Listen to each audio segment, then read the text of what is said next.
Hi! Welcome to our channel. ఈరోజు మన కథ 'నా ప్రాణమా' పార్ట్ 8. మీ మనసుకు నచ్చే అత్యంత అద్భుతమైన కథ. అక్కడక్కడ ఉన్న నీటి బిందువులు డైమండ్‌లా మెరుస్తుంటే ఆమె పాలరాతి శిల్పంలా ఉంది ఆమె దేహం. ఊరిస్తున్న ఆమె పెదవులను అభి అందుకోబోతుండగా అక్షర తన చేతులను అడ్డుపెట్టుకుంటుంది. పెట్టుకున్న తన చేతులను గోడకు అదిమిపెట్టి అక్షర ఎర్రటి పెదాలను తన నాలుకతో రాస్తూ నువ్వు చాలా హాట్‌గా ఉన్నావ్ అని హస్కీ వాయిస్‌తో చెప్తాడు అభి. అభి చెప్తున్న మాటలకు అక్షర ఒళ్ళు జల్లుమంది. అతడి వైపు చూడాలంటేనే సిగ్గుతో తలదించుకుంది అక్షర. అక్షరను బట్టలు లేకుండా ఉన్న తన అందాలను చూసేసరికి అభి తట్టుకోలేక అక్షరను గట్టిగా హత్తుకుంటాడు.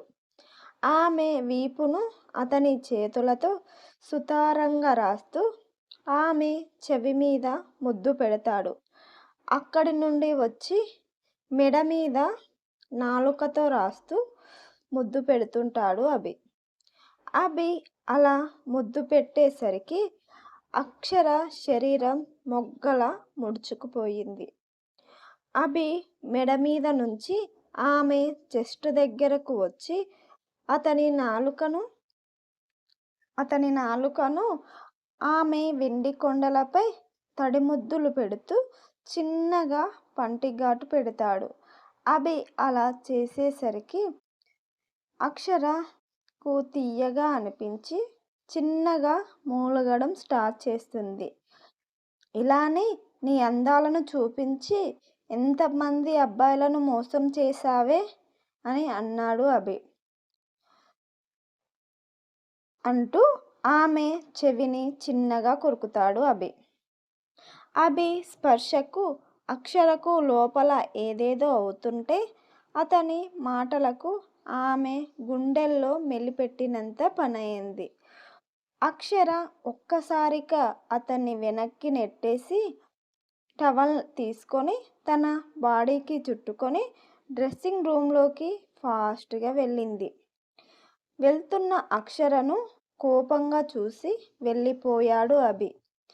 అక్షర డ్రెస్సింగ్ రూంలోకి వెళ్ళి చీరను కట్టుకొని తల దువ్వుకొని బొట్టు పెట్టుకొని పాపిట్లో సింధూరం పెట్టి ఒకసారి తన ముఖాన్ని అద్దంలో చూసుకొని కిందికి వెళ్ళింది. అక్షర వెళ్ళేసరికే అభి టిఫిన్ చేసేసి ఆఫీస్‌కు వెళ్ళిపోయాడు.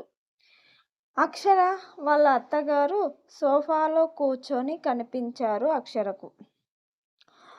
సోఫాలో కూర్చున్న వాళ్ళ అత్తగారు దగ్గరికి వెళ్ళి టిఫిన్ చేశారా అత్తయ్యగారూ?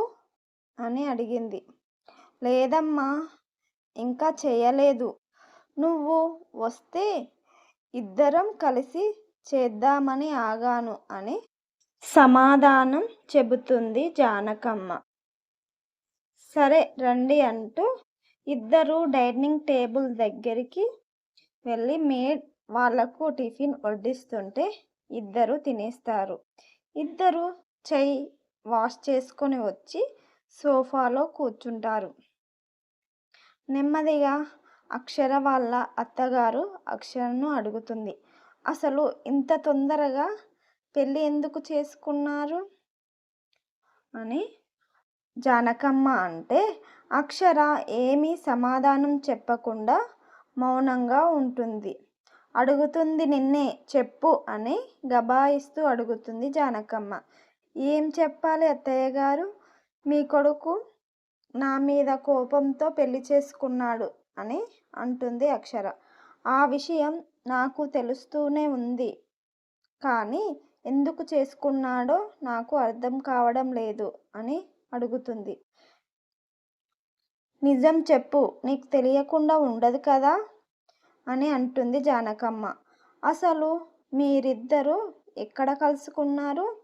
ఎలా పరిచయమయ్యారు అని అడుగుతుంది. నేను అభి యూఎస్లో ఒకే కాలేజీలో చదివాము. తర్వాత ఏం జరిగిందో తెలుసుకోవాలంటే నెక్స్ట్ ఎపిసోడ్ వరకు ఆగాల్సిందే. ఈ కథ మీకు గనక నచ్చినట్టయితే లైక్ చేయండి, షేర్ చేయండి. మీ అమూల్యమైన సందేశాన్ని కామెంట్ రూపంలో తెలియజేయండి. ఇలాంటి మరిన్ని కథల కోసం మన ఛానల్ని సబ్స్క్రైబ్ చేసుకోండి. హైప్ ఇచ్చి మన వీడియోను ఎంకరేజ్ చేయండి. Thank you.